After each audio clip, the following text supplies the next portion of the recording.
след Ари и френски булдог Цеца за представяне пред журито.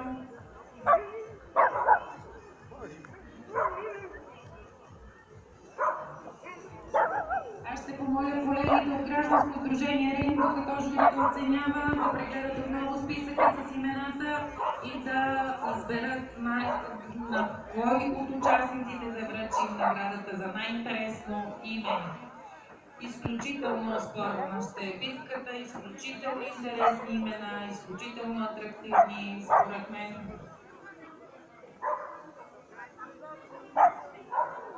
От ханове през бивши президенти. Как се казва? Спортни Добре. деятели, световни футболисти.